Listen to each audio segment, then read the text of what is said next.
Prezados amigos e amigas, um bom dia para todos nós. Que Deus nos abençoe com a sua paz, com a sua misericórdia. Que nós sintamos aqui, nesta manhã de domingo tão agradável, a presença dos nossos amigos espirituais, desses benfeitores que nos têm acompanhado por séculos.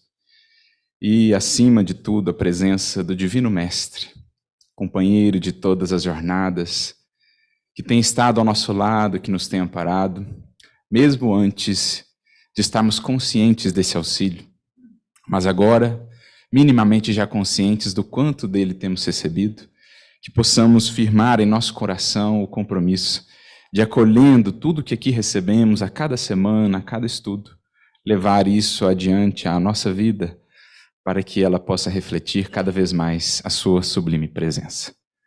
Nosso chamado fundamental enquanto cristãos é fazer da nossa vida, por onde passamos, nas vidas com as quais interagimos, fazer dessa nossa vida algo da presença do Cristo junto a esses corações. Então, que aqui possamos nos embeber, nos preencher da sua luz, para que ela em nossas vidas possa irradiar. Eu gostaria de agradecer, antes de mais nada, pela oportunidade de aqui estarmos mais uma vez no Grupo Espírita Batuíra, sempre acolhidos com tanto carinho, esperando poder retribuir todo esse carinho e essa gentileza com reflexões que possam ser úteis a todos que aqui estamos.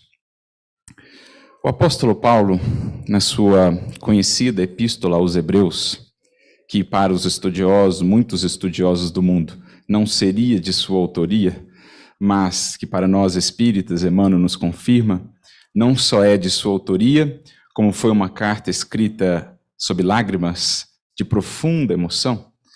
No capítulo 13 dessa sua epístola aos Hebreus, no versículo de número 2, Paulo nos traz uma orientação interessante, sobre a qual nós meditávamos recentemente, buscando vinculá-la a algumas passagens, a alguns acontecimentos, histórias que nos foram trazidas pela literatura espírita, sobretudo a literatura mediúnica, que nos traz alguns dos bastidores, por exemplo, do Evangelho, dos processos de transformação de grandes vidas, grandes apóstolos, heróis, heroínas da fé, que hoje admiramos, mas que tiveram ali imensas lutas, desafios e dificuldades.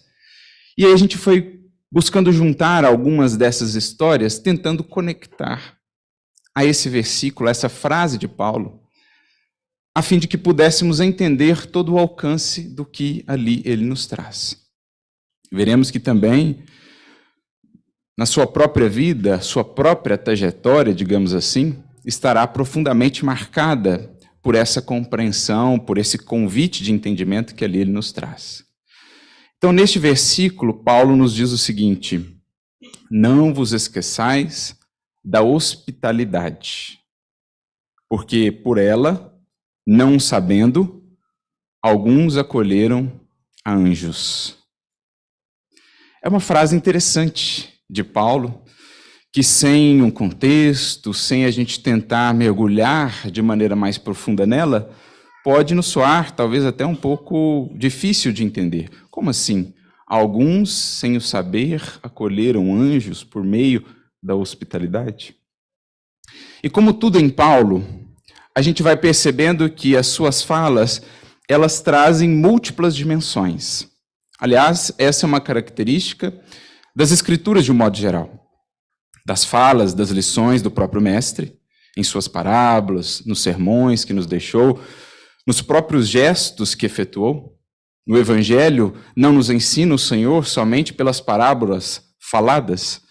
Há um conceito nas Escrituras, muito presente nos profetas, por exemplo, que é o conceito de parábola de ação, ou ação simbólica, em que a lição não é transmitida propriamente por aquilo que se fala, mas pela gestualidade. Se a gente volta, por exemplo, a Jeremias, a Ezequiel, sobretudo, Isaías também, nós vamos ter ali uma série dessas chamadas ações simbólicas, em que o profeta como que faz uma espécie de encenação, quase sem palavras, em que a própria encenação é a parábola, é a lição. Por exemplo, aquela conhecida ação simbólica de Jeremias com o cinto que ele toma ali, a representar a atuação divina, a representar também alguns desvios das criaturas humanas. Ezequiel, quando abre um buraco na muralha de Jerusalém para ali passar, representando o processo do exílio, enfim. Nós temos muitas dessas ações simbólicas e não será diferente no Novo Testamento. Por exemplo, a parábola da figueira que secou, ela eminentemente é uma ação simbólica do Cristo, assim como outras que poderíamos enumerar. Nós temos em Atos dos Apóstolos aquele registro do profeta Agabo, que vem encontrar o apóstolo Paulo quando este voltava a Jerusalém a pedido de Tiago, e encontrando ele ali, Agabo toma de seu cinto, amarra as suas mãos e os seus pés, e apenas conclui dizendo: isto é o que acontecerá em Jerusalém com o dono deste cinto, predizendo a prisão de Paulo, que de fato se confirmaria em Jerusalém, onde ficaria preso, seria preso, levado depois a Cesareia, onde ficaria por 2 anos preso, dirigindo-se depois a Roma. Então nós temos essas lições com múltiplas dimensões.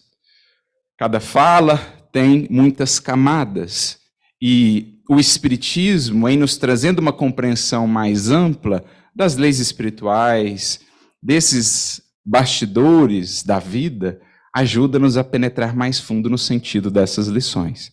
Isso vale tanto para o estudo do Antigo Testamento, como para o estudo do Novo Testamento. E dentro do Novo, para as lições de Jesus, como também para as lições dos seus colaboradores diretos, que deixaram também os seus contributos, os seus livros, que compuseram, então, o chamado Novo Testamento, composto de 27 livros, os 4 evangelhos, Atos dos Apóstolos, as epístolas paulinas, epístolas universais e o livro de Apocalipse, ou Revelação.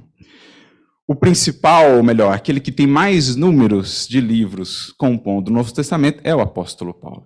E as suas cartas trazem-nos um arcabouço de reflexões extremamente valiosos, sobretudo com as chaves que o Espiritismo hoje nos traz, ajudando-nos a penetrar o espírito dessas lições.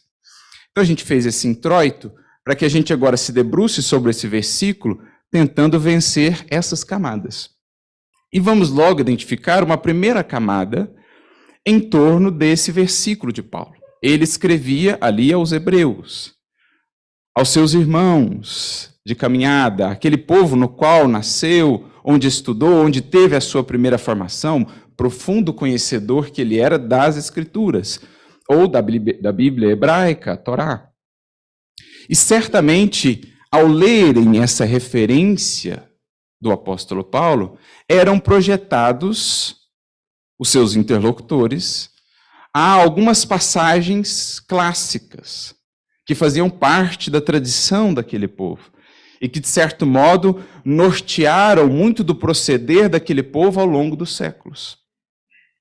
Em especial, veremos que a hospitalidade era um traço característico daqueles povos, até pela sua jornada, pela trajetória, pelo êxodo, né, aquela grande peregrinação que vivenciaram, todas as características e agruras da vida naquele ambiente mais agreste, mais inóspito, muitos desertos e tudo mais.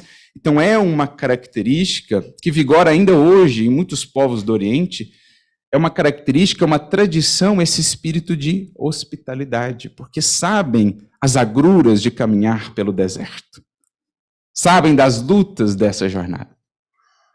E claro, essa figura do deserto, entendida num sentido mais amplo, fala para nós da própria vida. A jornada do povo pelo deserto não é senão um símbolo da jornada das criaturas humanas, da humanidade, pelo deserto em busca da terra da promissão, que não é um local, é antes um estado de espírito, um estado espiritual daqueles que se libertam da vida material em seu aspecto mais rasteiro, aqueles que se projetam a uma vida mais espiritualizada. Isso seria a terra da promissão. Caminhar pela vida, caminhar por este mundo com as suas vicissitudes, as suas dificuldades, é como caminhar por esse deserto. E por isso é tão bem-vinda a hospitalidade, sempre nesse sentido. Mas isso era então uma tradição daquele povo que vinha muito, que havia se consolidado em decorrência de passagens como essas que aqui recordaremos. Quando leram essa frase de Paulo, muitos certamente foram projetados lá ao capítulo 18 do livro de Gênesis, por exemplo, quando nós temos ali um relato em torno da figura de Abraão, aquele que é o primeiro dos patriarcas, aquele que é o iniciador de todo um processo de educação de bilhões e bilhões de almas. Porque desse tronco, dessa origem, Abraão, vieram depois 3 das principais religiões do mundo de hoje, que agregam bilhões e bilhões de almas em seus processos educativos. É o que está previsto lá naquele diálogo simbólico entre Abraão e Deus, quando Deus pede a Abraão, olhe para as estrelas do céu. Consegue contá-las? Pois bem, eu te darei uma herança, eu te darei uma descendência mais numerosa do que essas estrelas. Ele falava de todo esse processo que ali estava sendo iniciado, porque a partir desse tronco, a partir de Abraão, se derivariam depois não só o judaísmo, como o cristianismo e o islamismo, em todo esse processo, bilhões e bilhões de almas, portanto. E ali, em torno dessa figura, portanto, muito importante para aquele povo, para aquela tradição, temos essa passagem que ficou sendo uma passagem como que paradigmática, frisando essa importância da hospitalidade no contexto daquele povo. Abraão está ali, próximo a uma região de carvalhos de Mamré, quando ele avista 3 homens que vinham em sua direção, ele estava à frente da sua tenda, e ele então vê aqueles 3 homens passando naquela região agreste, no deserto, se dirigiam eles à cidade de Sodoma, e ele então, intuído, inspirado talvez, se prostra diante deles e roga que ali ficassem, para que eles pudessem ofertar hospitalidade. Eles então acedem e ele faz tudo que estava ao seu alcance para bem acolhê-los, traz o alimento e tudo mais, e tudo mais. Só que não sabia ele, mais tarde viria a descobrir, que, na verdade, aqueles 3 indivíduos eram enviados de Deus, ou anjos, que se dirigiam a Sodoma. Lá em Sodoma, no capítulo seguinte, capítulo 19, também seriam acolhidos, sem saberem, né, quem eram os que os acolheram, também seriam acolhidos por Ló, sobrinho de Abraão.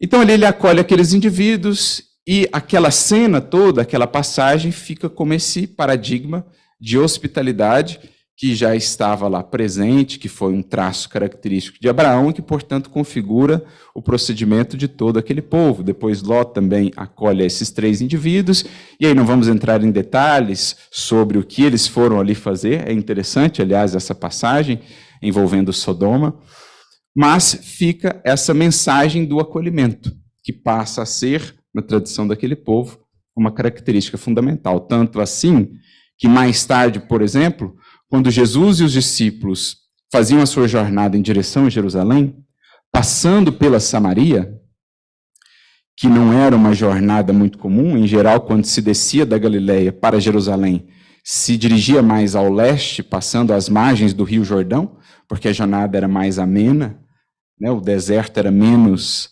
intenso, o Rio Jordão proporcionava ali um certo conforto, né? Uma certa amenidade de temperatura, mas Jesus quis passar pela Samaria, mesmo sabendo das dificuldades que existiam entre aqueles 2 povos, judeus e samaritanos. Em determinado momento, os discípulos são enviados à frente para conseguirem hospitalidade com os samaritanos.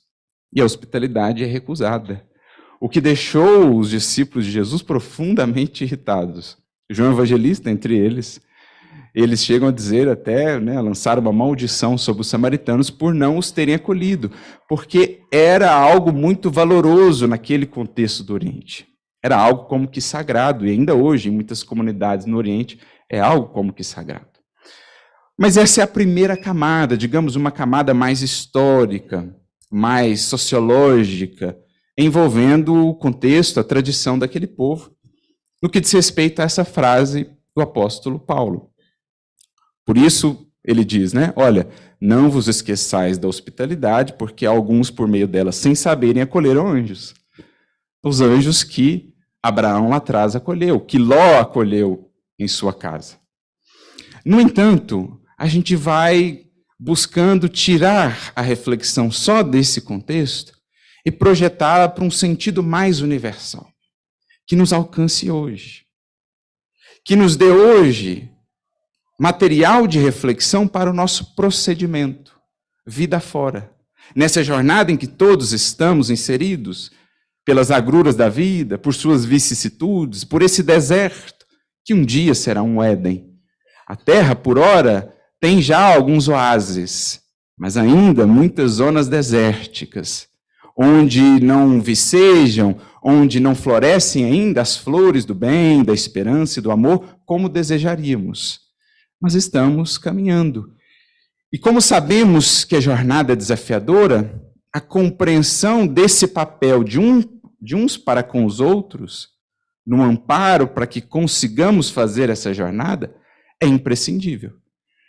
É assim que a gente vai tirando, então, essa reflexão de um contexto mais específico e trazendo-a à nossa realidade de agora, em nossas relações, em nossa própria jornada.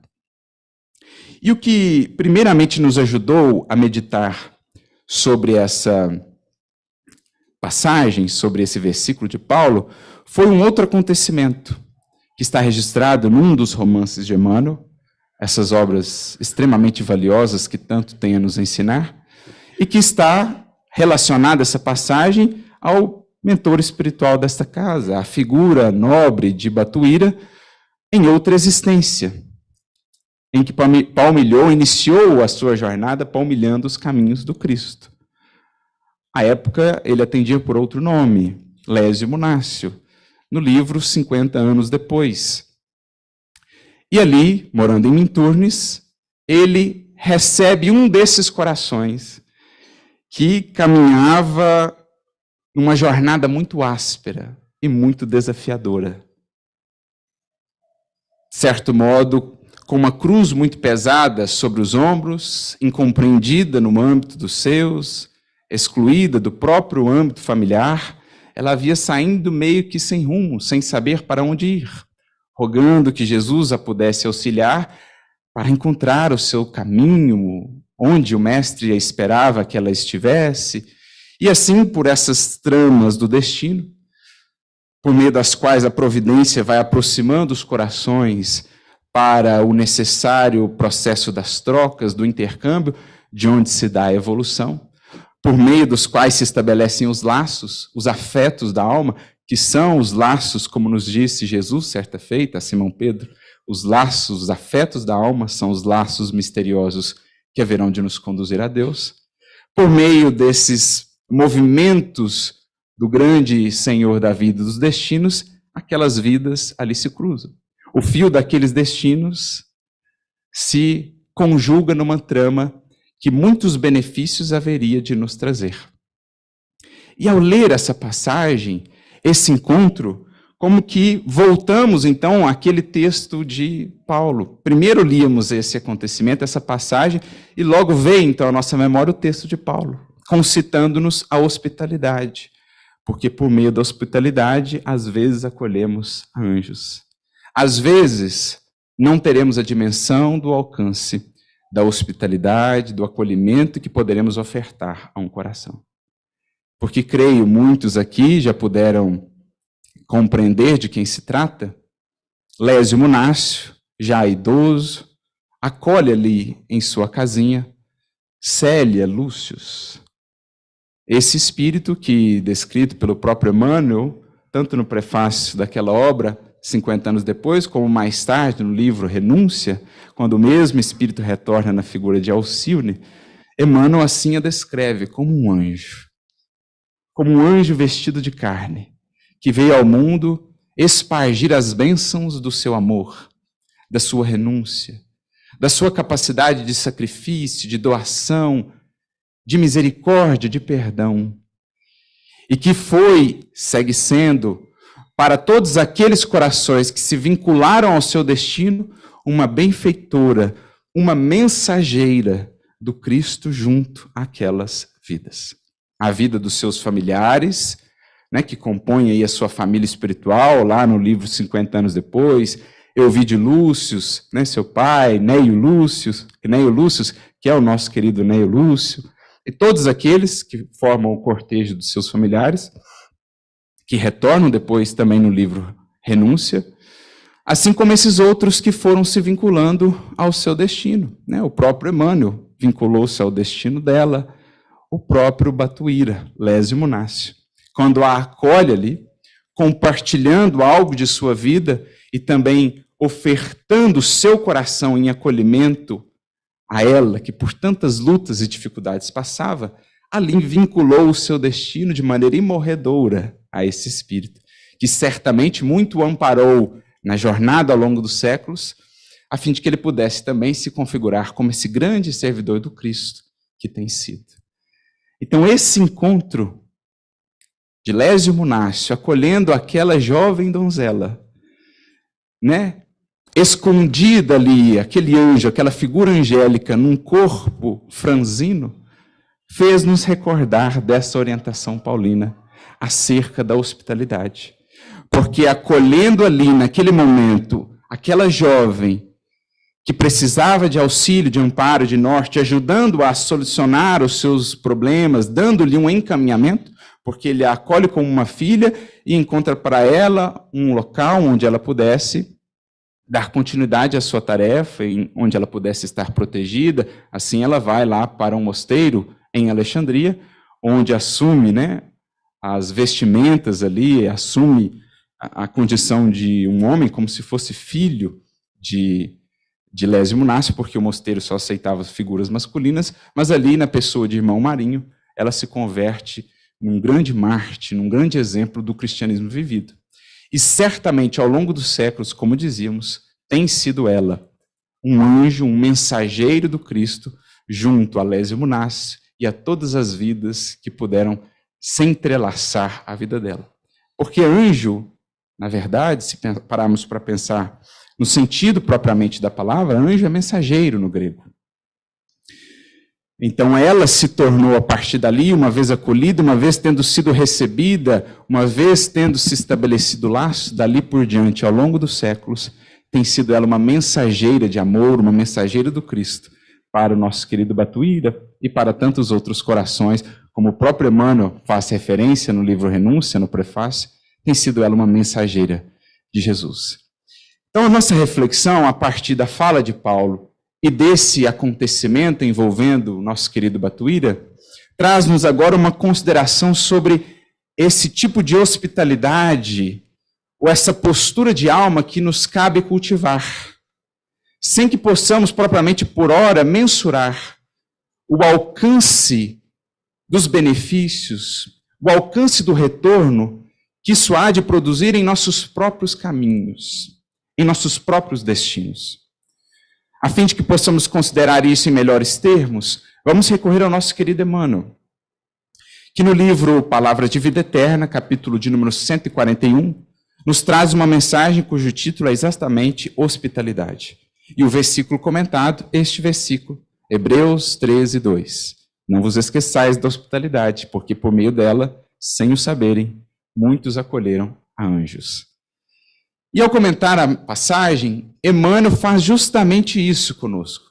Projeta-nos a uma reflexão mais espiritual, portanto mais universal, porque ele começa dizendo assim: é provável que nem sempre estejas possibilitado a uma hospedagem material, uma hospedagem física. Às vezes, por questões de família e outras coisas, a hospedagem física propriamente não nos será possível. Todos, porém, acrescenta ele mais adiante, podemos descerrar as portas da alma e ofertar acolhimento moral. Porque essa é a chave. Lá, Lésio Munácio não só descerrou as portas da sua singela casinha, mas, sobretudo, as portas do seu coração. Ele primeiro fala da sua própria trajetória, como ele foi resgatado por Jesus, à semelhança do apóstolo Paulo, às portas de Damasco. Ele fala da sua juventude, de muitos desvarios. Quando militar que era, cometeu muitas atrocidades, perseguiu, feriu, mergulhado nas ilusões da matéria. quando de repente a dor veio ferir o seu destino. Sua esposa acabou o traindo com um indivíduo de maiores poderes, de maior influência. E no seu coração assomou então o propósito de vingança, de desforço. Iria matar a ambos, estava decidido.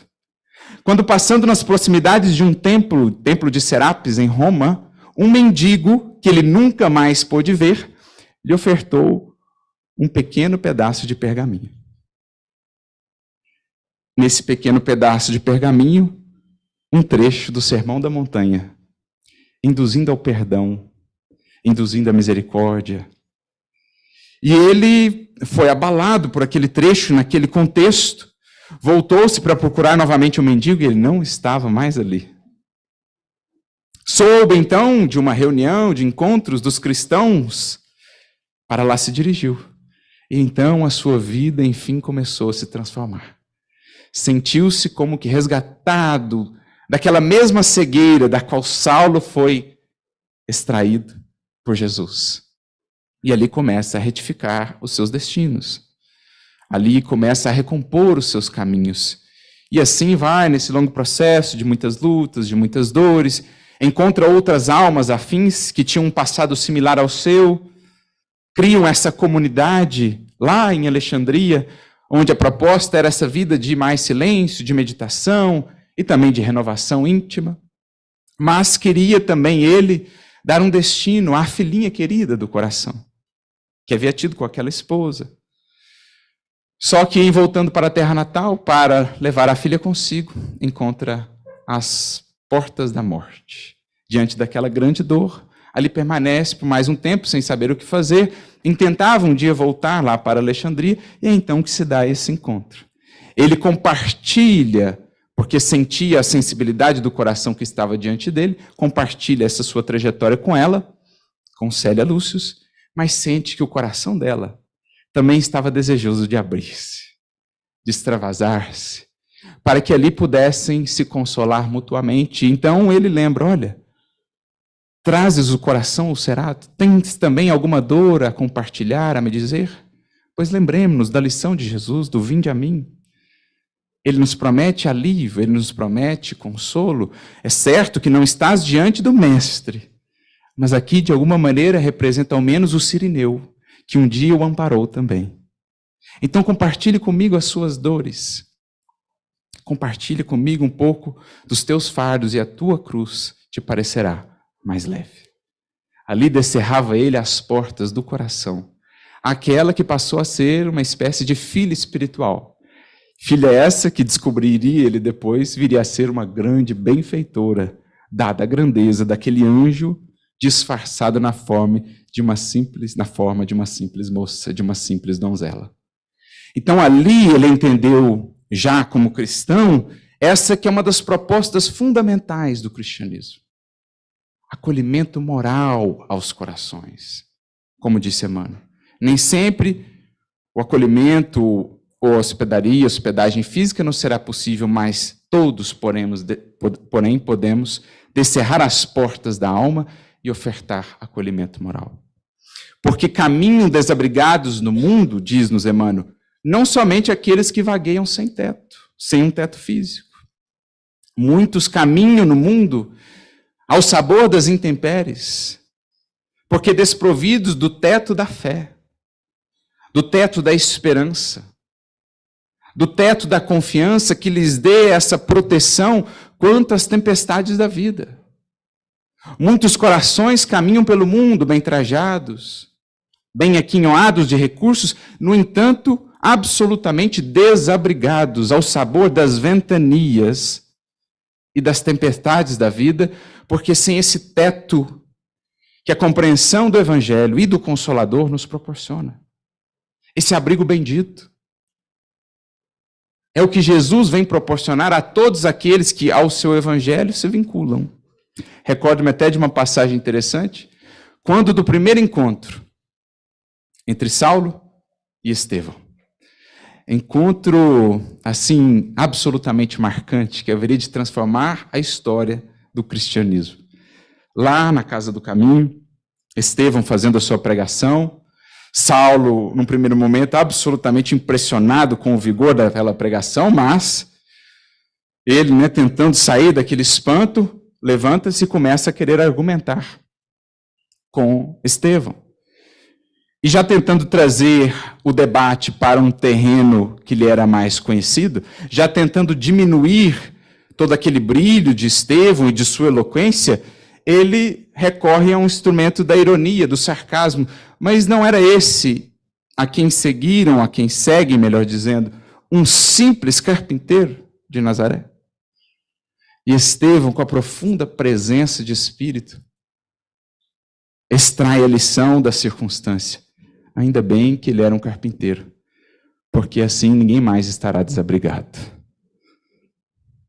Ele, o carpinteiro divino, não veio senão nos ajudar a construir a nossa casa, o nosso abrigo espiritual, cujas paredes e o teto são formados, são mantidos pela força da esperança e da fé que o seu evangelho nos confere.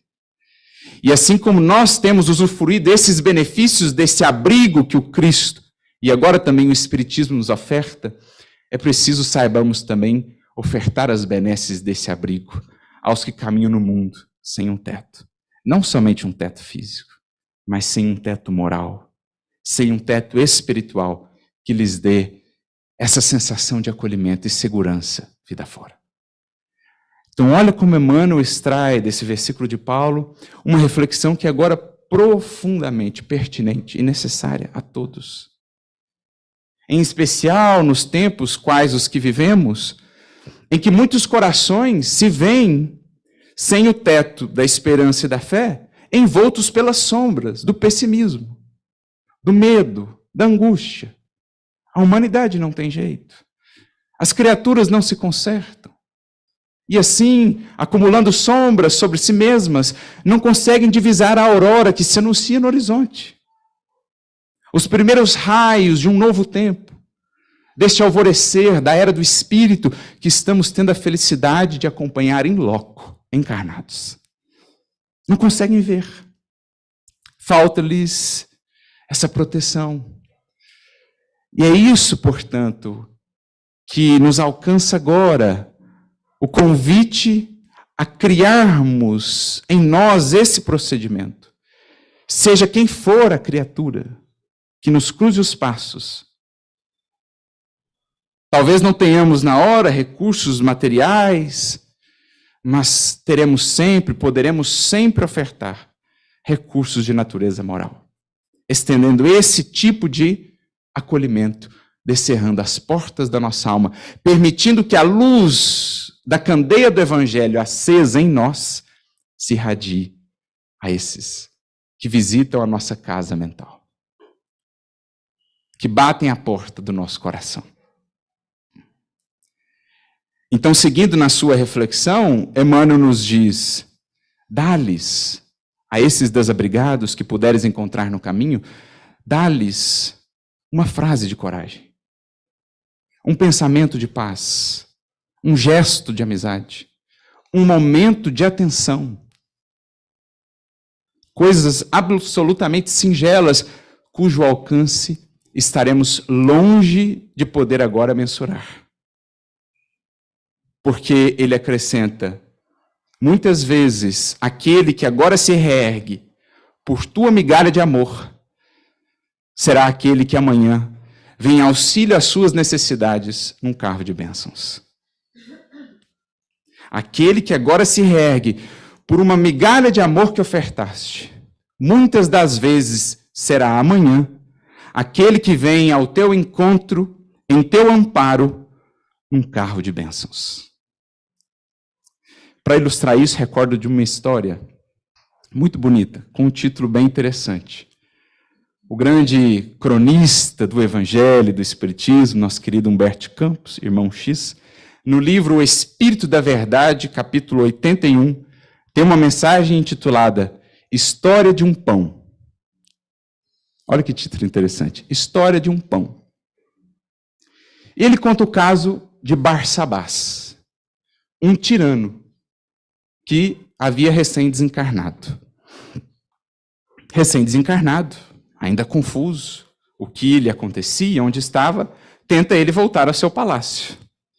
Mas não é reconhecido por ninguém que ali estava. Não entende o que se passava com ele, o porquê daquela diferença, e vê então, entristecido, angustiado, que sua viúva agora se desfazia de todos os seus bens. Os bens aos quais ele se apegara tão profundamente enquanto encarnado, na avareza, na usura. Vendo tudo aquilo ser dissipado, tudo aquilo ser distribuído, ele então se confrange. Não bastasse isso, os filhos em disputa, querendo a melhor parte da herança, dos espólios. E naquela condição, confuso, tenta recorrer a outros conhecidos, mas por onde passava não encontrava senão a indiferença daqueles que haviam convivido com a sua própria indiferença e a sua avareza, a sua usura, ou então os desejos inferiores daqueles que de alguma maneira desejavam usufruir daqueles bens que haviam ficado após o seu decesso. Não encontrava um pensamento de simpatia, uma lembrança mais amiga ou acolhedora. E diante de toda essa angústia, mergulha ele em sombras densas e começa a vagar sem rumo, sem saber o que seria dele, sem saber como proceder diante daquela dor, diante daquelas sombras que o envolviam. E assim vagou, sabe-se lá por quanto tempo. Até que em determinado momento, sentindo-se tocado, tentou recorrer a uma força soberana da vida. Orou pela primeira vez. E diz-nos irmão X que aquela oração foi como que uma força magnética atuando na bússola do seu coração, conduzindo-o mesmo sem que ele o soubesse. Então, embora seguisse a caminhar por entre trevas, aquela oração pelo menos dava-lhe um rumo mais propício. E de repente, surpreende-se, porque se vê diante de um belíssimo e luminoso santuário, repleto de estrelas brilhantes, pétalas luminosas, a envolverem esse santuário. E diante do santuário, como que um benfeitor guardando a porta de entrada. E ele então indaga: o que é isso? O que é toda essa luz que eu vejo? Este, meu filho, é o santuário que guarda as preces de louvor que subiram a Deus. Cada estrela dessas que você está vendo é uma prece de louvor, de agradecimento e de gratidão que subiu a Deus e que ficam aqui arquivadas, registradas, embelezando a vida. E ele então pensa consigo: ai de mim, que jamais fiz o bem. Portanto, não poderei contar com uma prece dessas em meu favor, em minha lembrança. E então aquele benfeitor volta-se para ele e diz: é verdade, meu filho, que te acompanham os sinais das muitas lágrimas e do sangue que, como tirano, você acabou por derramar. Das mães, dos órfãos, daqueles a quem perseguiste, a quem feriste. É verdade que esses sinais te acompanham. Mas mesmo você tem aqui uma estrela. Veja aquela estrela lá ao canto. E aponta para uma estrela singela que irradiava ali alguma luz. Essa estrela, esta prece, foi direcionada a ti. Porque há 32 anos atrás, deste um pão por amor a uma criança. Deste um pão por amor, um gesto, um impulso de amor a uma criança necessitada. E então ele começa a se emocionar, a chorar de alegria, por perceber que alguém havia se lembrado dele. E então busca na memória quem seria. Lembra-se então de Jonaquim. Uma criança, à época com os seus 8 anos, que lhe havia certa feita, em situação de necessidade, rogado um pedaço de pão. E ele então diz ao benfeitor: Jonaquim, o enjeitado? Ele próprio. E ainda acrescenta o benfeitor: siga a claridade do pão que deste e te libertarás dessas trevas. Olha que bonito. Siga a claridade do pão que deste e te libertarás da treva. Ele então segue a luz daquela estrelinha que o ia conduzindo, e ao invés de subir às altas esferas, se vê de repente na terra. Se vê numa oficina, Se não me engano, era ele carpinteiro, marceneiro, algo assim. A essa altura, já com 40 anos. Havia sido 32 anos atrás. A essa altura, com 40 anos. E diante daquela única criatura que havia se recordado dele por aquele gesto de amor, ele então o abraça espiritualmente e conclui irmão X dizendo que mais adiante, algum tempo depois, Jonaquim agasalhava em seus braços um pequenino bebê que voltava ao mundo para os processos de retificação. Era Barsabás, que havia encontrado naquele coração o único, talvez, ao qual ele havia destinado uma migalha de amor, agora a porta que se lhe abria para a redenção por meio da reencarnação. A história de um pão. O irmão X tem uma outra mensagem também, no livro Contos e Apólogos, Influência do Bem, em que ele nos traz uma reflexão muito similar, em que o mote é mais ou menos isso: a lei divina deixa-se influenciar até mesmo por um pedaço de pão. A lei divina mede em seus registros, em sua contabilidade, até mesmo um singelo pedaço de pão que há de nos mudar o destino, talvez. Porque nós não temos o alcance do que aquela migalha de amor há de se tornar no coração que a recebeu. Uma semente de bondade num coração fértil será depois uma árvore dadivosa, da qual nós mesmos usufruiremos, a sombra amiga, o fruto que nos sustenta, a força para o caminho. Então essa história de Barsabás conecta-se perfeitamente com a orientação do apóstolo Paulo. A semente de gentileza, de acolhimento, lançada por Lésio Munácio no coração de Célia, terra fértil para as sementes do Evangelho, converteu-se numa árvore de muitos e abençoados frutos, que nos tem amparado a todos no Espiritismo. Sua história de vida tem sido para nós inspiração profunda, sua trajetória espiritual.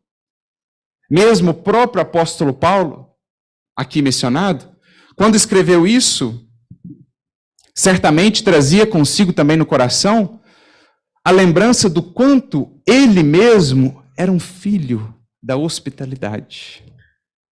Porque não nos esqueçamos como começa a sua vida no cristianismo. Após a sua conversão em Damasco, vai ele até Palmira, conversa com o antigo mestre Gamaliel, que o orienta, fosse até o oásis de Dan.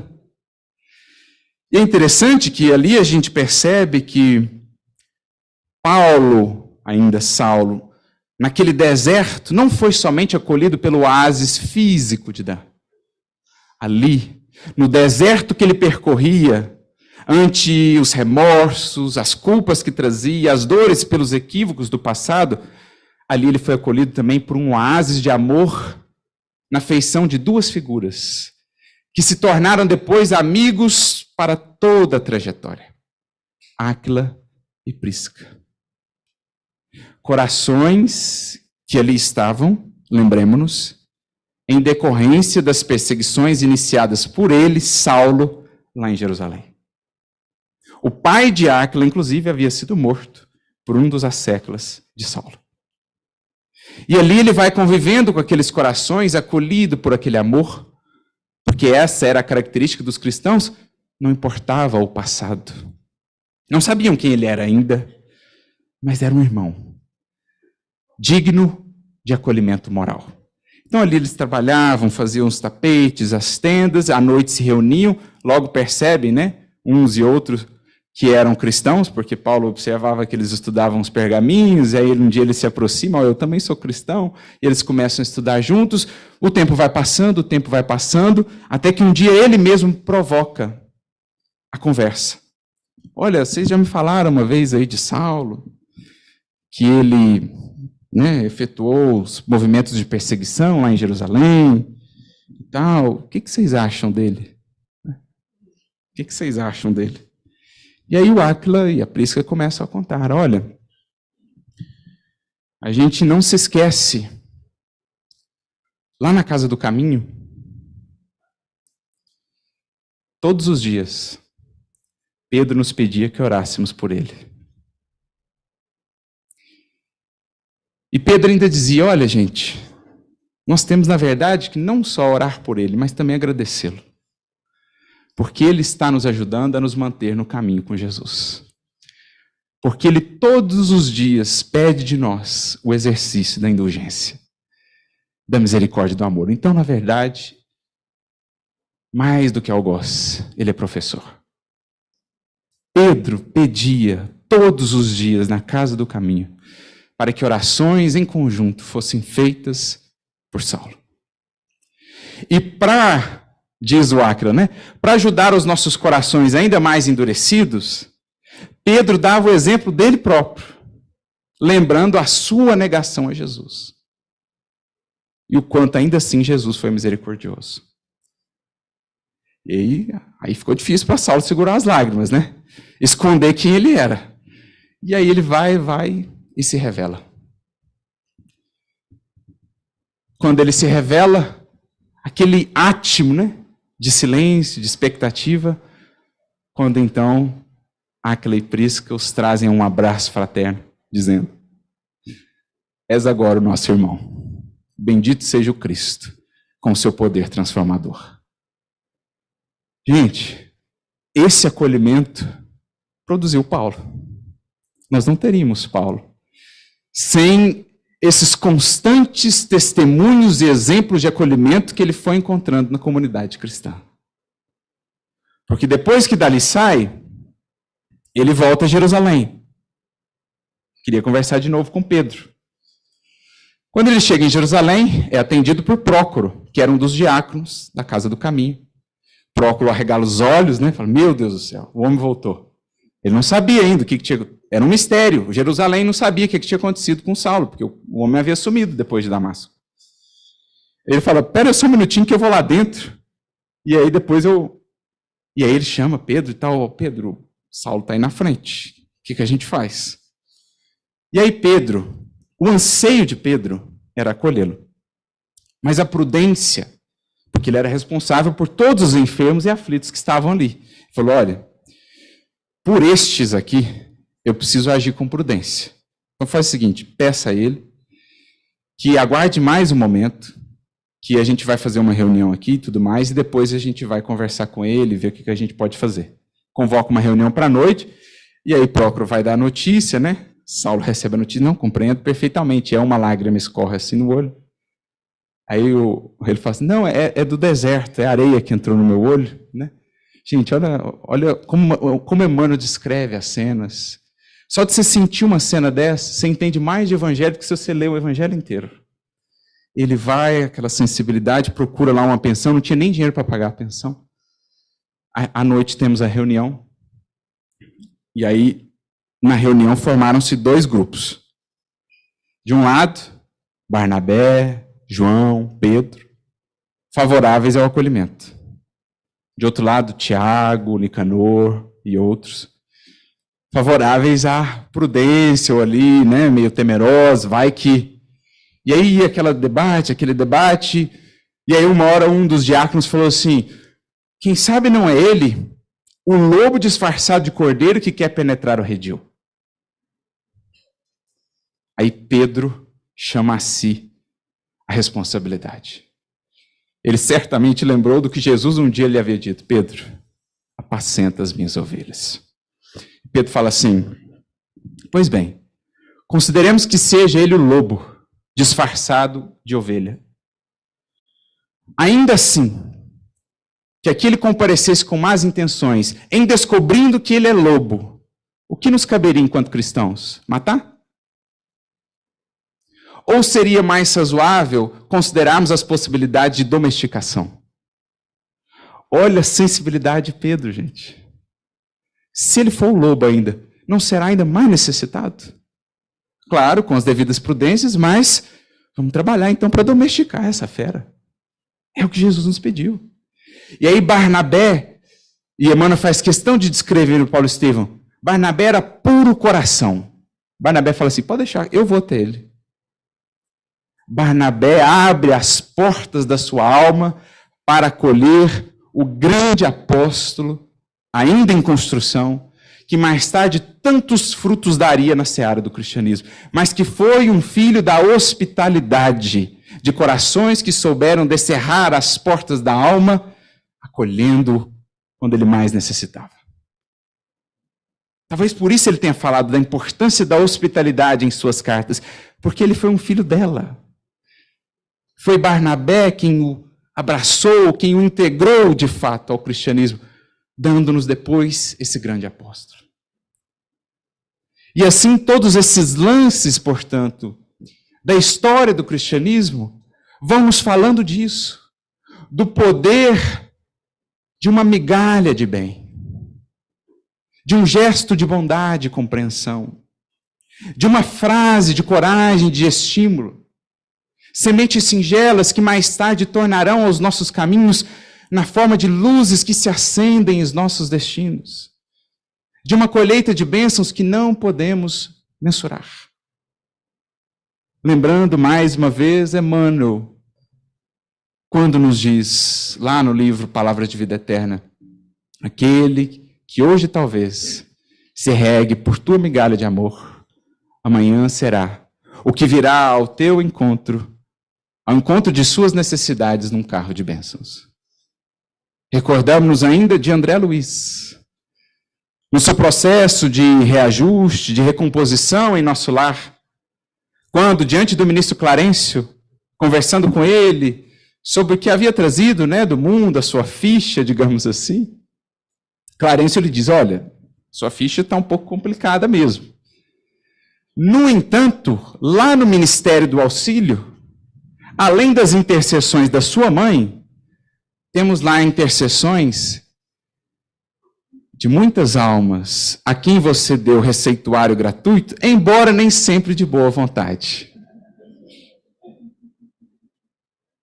Muitas vezes foi só para, desincumbir. Mas na hora de ver a ficha, estavam lá. Muitas e muitas orações, intercessões, do bem que foi feito mais ou menos ainda, gente. Imagina do bem feito com alma.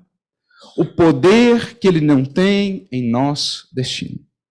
Um singelo gesto de hospitalidade moral, de acolhimento, seja quem for que cruze os nossos passos.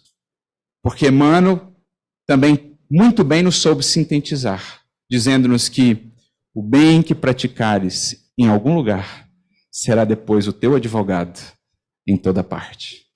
Ante o tribunal da consciência, ante o tribunal indefectível da lei divina, o bem haverá de falar em nosso proveito. Como advogado de nossa causa, ante as nossas inúmeras pendências perante a lei. Por isso, talvez, André Luiz nos tenha trazido, no livro Vozes do Grande Além, um apólogo muito interessante, numa mensagem chamada Lição no Apólogo. Quando ele diz que o indivíduo estava prestes a passar por um julgamento. Teria de comparecer perante o tribunal. E angustiado com o desfecho possível daquele julgamento, ele vai recorrer ao auxílio de 3 amigos. Busca o primeiro dos amigos, que então lhe diz, olha, eu não poderei te acompanhar ao tribunal e tudo mais, mas eu posso te dar uma vestimenta melhor, para você comparecer lá diante do júri. Busca o segundo amigo, esse um pouco mais atencioso, um pouco mais solícito, que lhe diz, olha, eu não posso entrar no tribunal contigo, mas irei até a porta. Te acompanharei até a porta do tribunal. E recorre então a um terceiro amigo, que lhe diz, não só irei contigo, como falarei por ti diante do júri. E aí vai ao tribunal, no dia lá do julgamento. Esse terceiro amigo comparece e fala do indivíduo com tanta eloquência, com tanta beleza, que não somente ele é libertado de muitas de suas pendências, como adquire passagem para novos planos de realização, de atuação. E aí conclui André Luiz explicando-nos o sentido da lição, dizendo que o primeiro amigo, ante esse tribunal que todos teremos de comparecer, que é o tribunal da consciência, no retorno à vida maior, o primeiro amigo é o dinheiro, que no máximo dá uma vestimentazinha melhor, um túmulo, um ornamento exterior melhor, nada demais. O segundo amigo é a figura dos nossos parentes, dos corações queridos que podem ir conosco até a porta do tribunal, até o dia do enterro. Mas o terceiro, o que não só vai conosco, como fala por nós, é o bem que tenhamos feito. Porque diante desse juízo, será ele o nosso advogado. O bem, portanto, a hospitalidade, o acolhimento que pudermos acender, será depois o nosso advogado. Será depois as bênçãos e as luzes de outros corações agradecidos, que serão para nós, muitas vezes, no destino, verdadeiros anjos de Deus, anjos do Cristo, a nos ampararem pelas migalhas e pelas sementes que um dia podemos compartilhar. Não nos esqueçamos, portanto, da hospitalidade, porque nela está a chave de um caminho mais luminoso, de um destino mais feliz, ao nosso alcance, em nossas mãos, em nosso coração. A todos muita luz e muita paz, que Jesus nos abençoe sempre.